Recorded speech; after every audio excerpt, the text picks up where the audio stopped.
Hey, neighbor. Hey, neighbor. Hello, everyone. I'm eating grapes.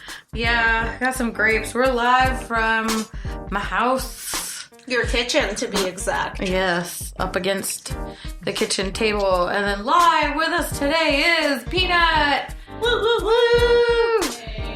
Shoot, that's my dog and my dogs. I don't know why Pulgo felt the need to chime in at that exact moment. He's just a little, camera whore. Pulgo, we don't have cameras.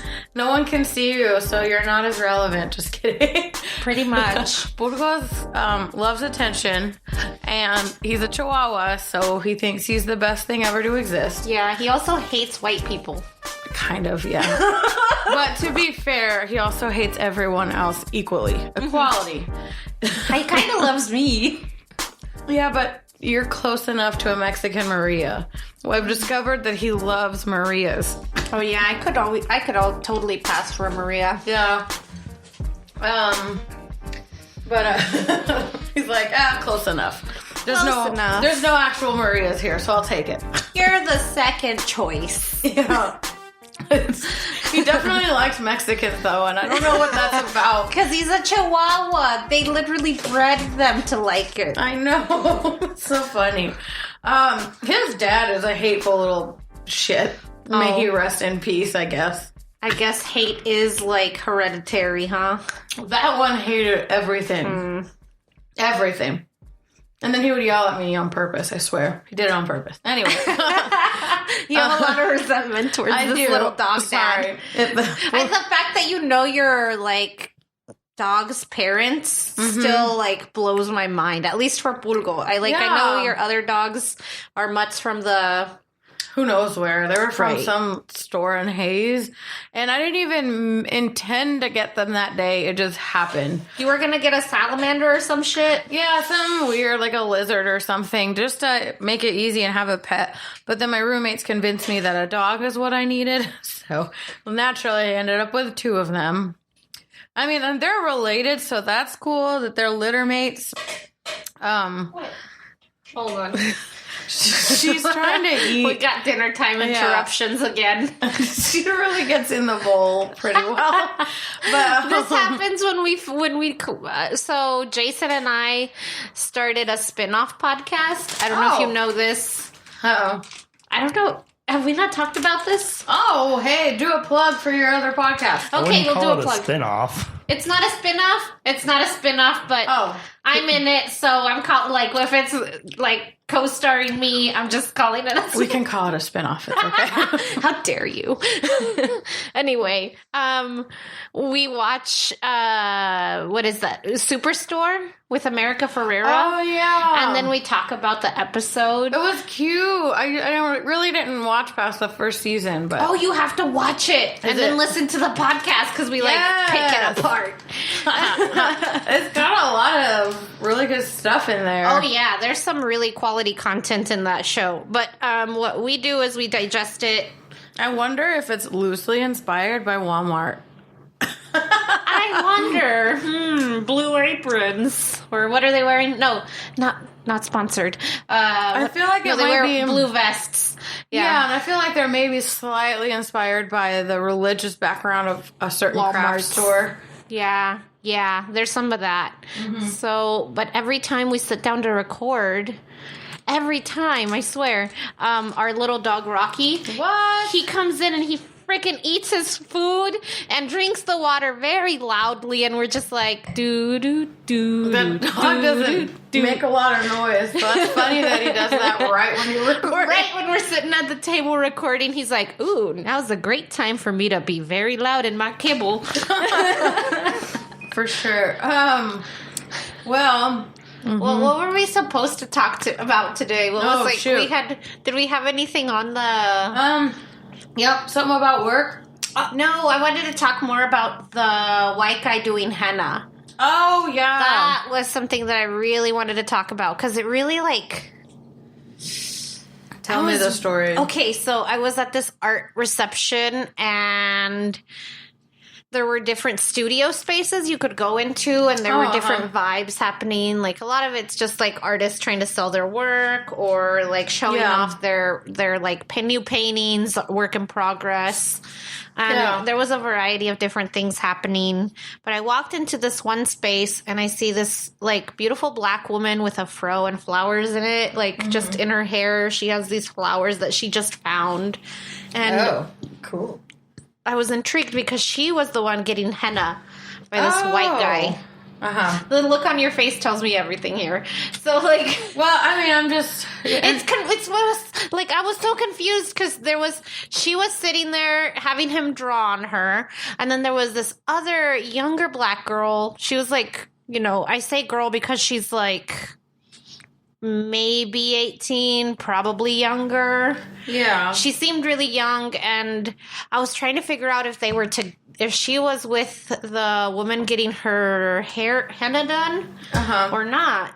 Because I figured out that she wasn't there with her. She was actually there with that guy whose name was, I want to say his name. Is that...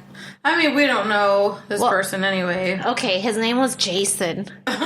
So Jason was doing henna, and I'm just like, I don't know how to feel about this because I know that this is not something that you learned.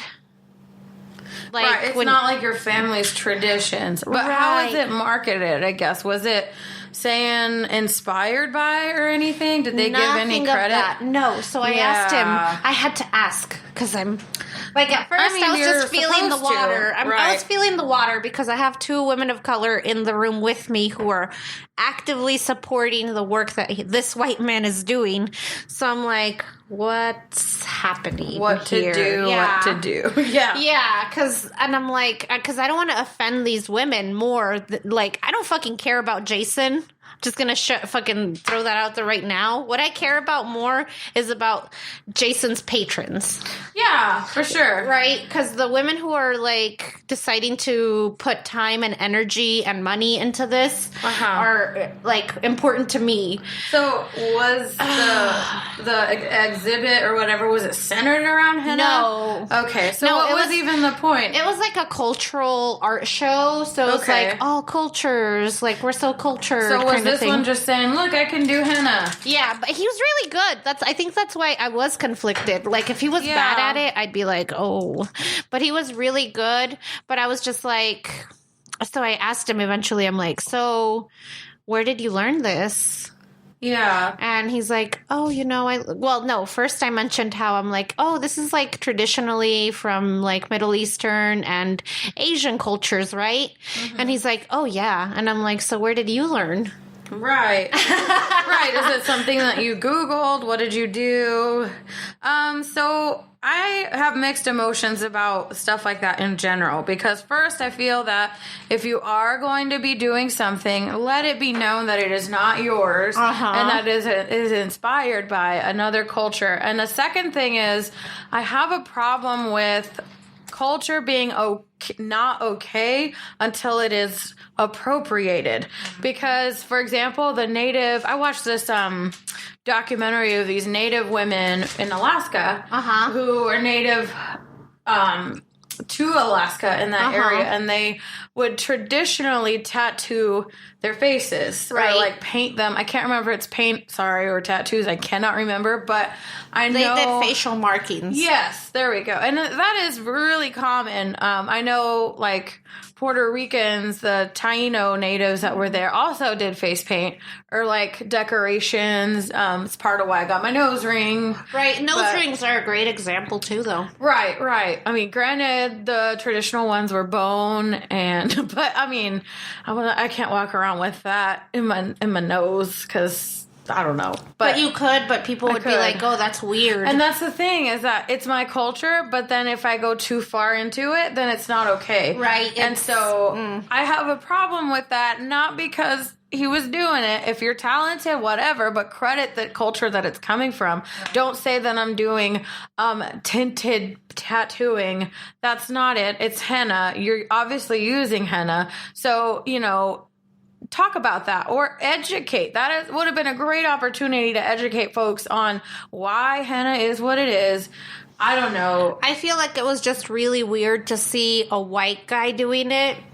And then not even talking about why. Was it relevant to the exhibit at all? Only that it was like a cultural practice, but because it was a cultural practice, I felt that it was grossly inappropriate for a white man to be doing it. And see, I would actually wonder what his culture is. I feel that maybe it's because in the United States, the white culture is pretty much gone, but why not celebrate where your family is from instead of using someone else's, maybe? Or it was like just like a direct, like, I don't know, like, yeah, do some Nordic shit with your henna. Right, maybe it wasn't intentional that you were, you were trying to be respectful or trying to, I don't know, exhibit something, but you have to do it tactfully, I feel like, because... No, he's making money. Like, and they're beautiful pieces. I'm sure. Yeah. I'm not shitting on it or anything, but I'm shitting on the fact that he's doing this. Like, you could do so many other things, but you decided to do henna. Really, dude? Like... But then again, I'm like thinking about how there are some people who do cornrows, like they braid. They're not the braided. They're not the ones who have the braids, but they do the braids. Mm-hmm. And they're helping people. They're doing a job that is needed. That's something else, too, that I think about. There's a bond with the person braiding your hair, too, somehow. Yeah, but even then, like, so do I want to bond with this guy or do I want to bond with, like, this, like... person, like, what if it's a white guy doing braids or something? Like, is that okay? It depends on how it's perceived and how it's presented, because if someone's just doing cornrows, that might look offensive, but then... Like, who did Kylie Jenner's cornrows or whoever that bitch is? I don't know. What's up with that? But see, there was a lot of controversy around that, not just because... they did the cornrows, but because it was not okay. And actually, if I wear cornrows... I always get some comment from somebody saying that I look more ghetto that way. And I'm like, this is not fair. How is it that a white girl can wear the cornrows and look cute and chic, but if it's on me, an Afro-Latina, it's not okay. And that's not cool to me, because it's that same shit with those Native Alaskan facial tattoos. It's not okay. But it's their culture. But because their previous generations tried to assimilate, because... they lost it, right. Yes, and now there's a wave of women trying to bring that back. But they're fighting a lot of controversy because they have, like, big black marks on their face, literally marking themselves against the norm. Right, and then, like, I remember this photo one time of... a doctor who you never see his arms, but then as soon as people saw that he was a tattooed doctor, they said, that's not professional. I'm like, you never would have cared if you hadn't seen his arms. Like, right. But, which tattooing, I believe, is actually traditionally Asian as well. Like, but I don't remember specifically. A lot of different, cultures use scarification. Yeah. And I feel like tattooing is a scarification with pigmentation included. Like, I feel like that's not uncommon to see. Like, it's not. And see, that's the thing, is that so many cultures have braids and have types of body modification, but if you use it and then don't know where this is from, you may not fully understand the connotation behind a lot of it. Like hair braiding, not uncommon around the world, but it's a specific braid and a specific style and a specific look. Well, it's a meaning too. Yes. Like, only certain people wear these things. Like, when you look at a headdress for a lot of like these chicks in Coachella or whatever fuck. Yes. Like, that headdress is actually something that represents like chiefdom. Like, you're a person who's in high standing in your tribe or in your society. They're just using it as fashion. It's just fashion. And if they wear it, it's okay because it's understood that it's a pretend land. And to me, that's not fair, because if a Native person were to wear a headdress, all of a sudden it's now something different. You know what I mean? It's mind-boggling. Well, and the thing is that it's creating this weird narrative that erases the fact that Native American people still exist. And their culture is very much still alive. Even regardless of how much you're trying to, like, barrel it down or whatever, it really is alive. And it sucks that people are still, like, thinking that, like, the Native Americans or the Indians from Columbus Day are like extinct or something. Like they don't exist with us anymore. Right, and that's what those